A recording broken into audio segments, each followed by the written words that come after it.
Train now arriving at platform 5 into 2205, diverted East Coast Main Line service to London, King's Cross. Okay, I've started to do static grass the first bank here, coming past the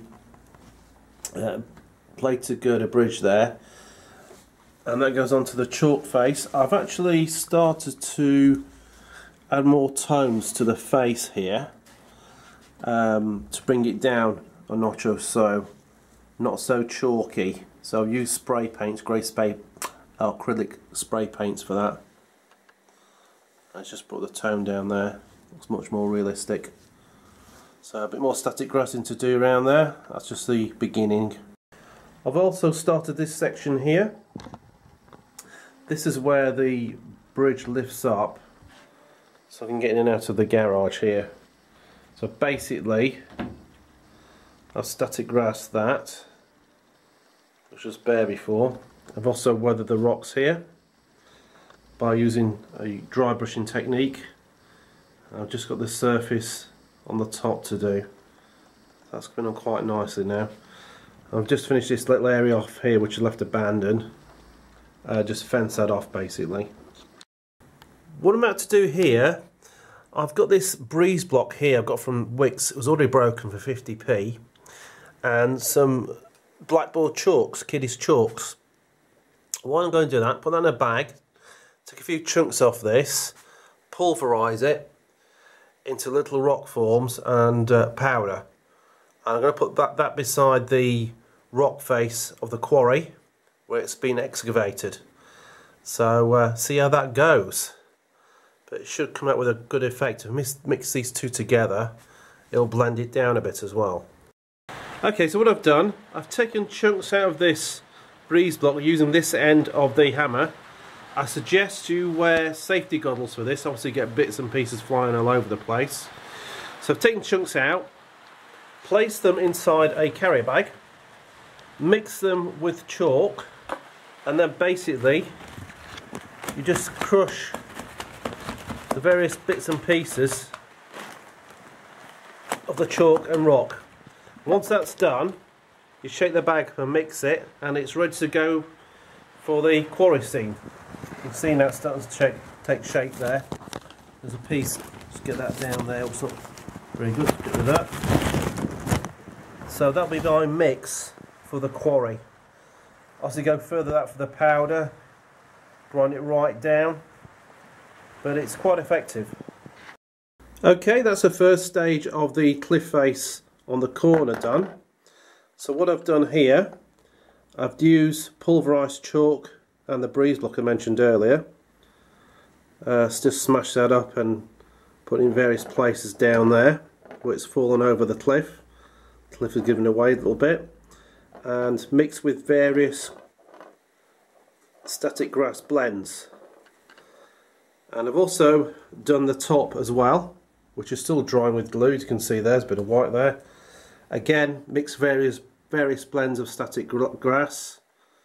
It's even hanging over the edge, which I like as well. There's a bit of wasteland for the quarry on the top there. But by blending the static grass fibres, you get a more realistic picture of a top of a cliff there.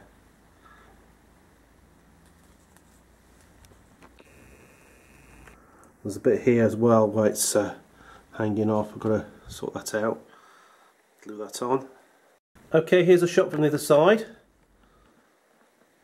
So on the corner piece there, we've got the chalk faced quarry cliff where it merges at the side of the railway.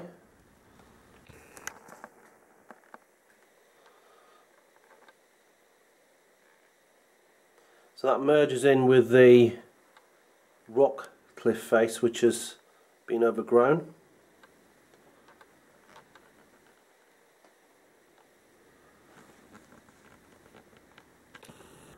And the static grass on the top there. I'm quite pleased with that so far. So that's got to dry now.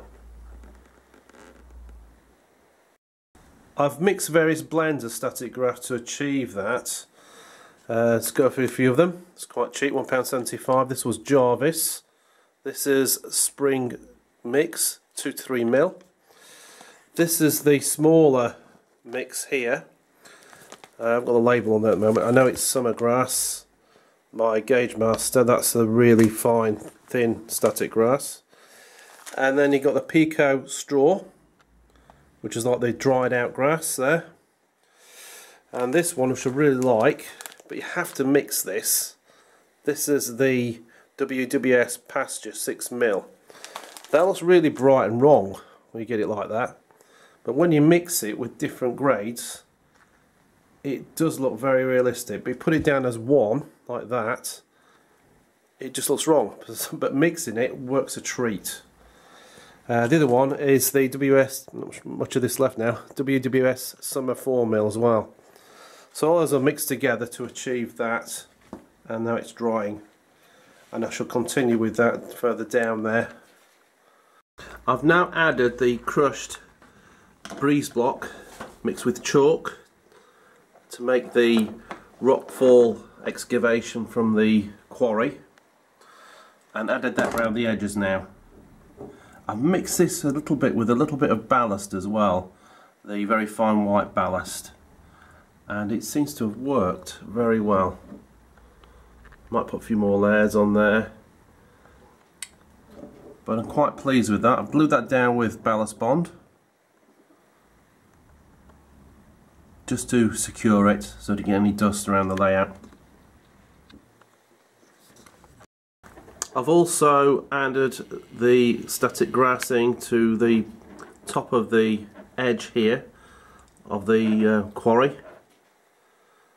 Again, just mixing colours. Little bits hanging off over there, which makes it look slightly a bit more effective.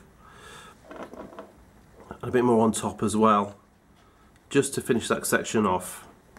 What I'm going to do here on the board is I'm going to mix a solution of paint, various different colours, for where the machines are excavating the side of the quarry.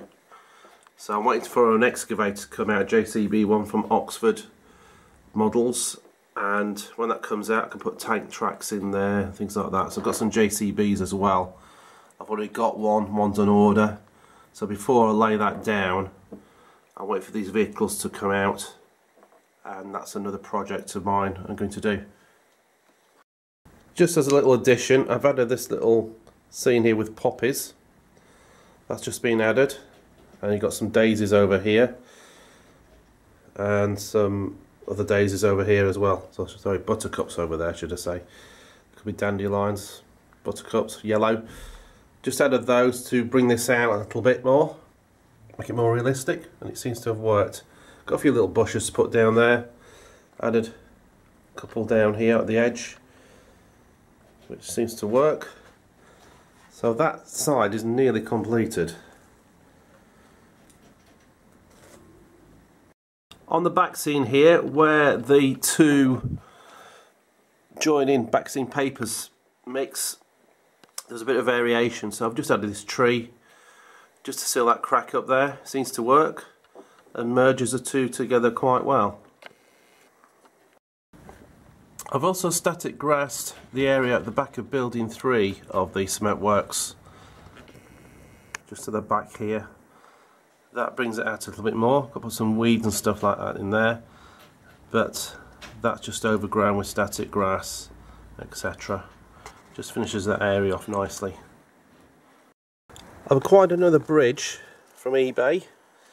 This road or rail crossing bridge for the outside layout, and I've glued this in here. So we've got two bridges now, one that side and one the other side. A bit more perspective when you run a train down here with the camera on. Got this relatively cheap off eBay. Needs cleaning up a little bit, like here, where it's come off someone's layout. But seems to do the trick.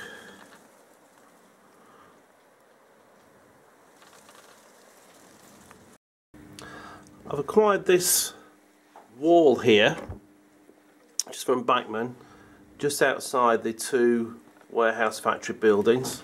Got this for £3, a little model shop, which I think is pretty good. It's a resin. It's got the two gates at the end here, a little gate at the front. That just finishes off that front there really well. For £3, that's a bargain, I think. I've also changed the back scene here, running up to the station entrance, and before I took this bit out here, which was silly really, because that gives more depth of field to the layout. It seems to work. I've also glued this scale model scenery warehouse building to the back, and a warehouse back scene building where the join is on the layout there, and it just merges the two scenes together. There's a huge gap there before, so that seems to have done the trick. I've come across this tree at the local model shop, which was covered in this sort of fibre, and it looked wrong, so I've took sections of that fibre off and it looks more realistic. So I've planted that outside the offices of the cement works, the two-storey offices, and it's got some roots on there. It looks more realistic than it did before. It looked wrong, too toyish, but now I think that blends in quite well.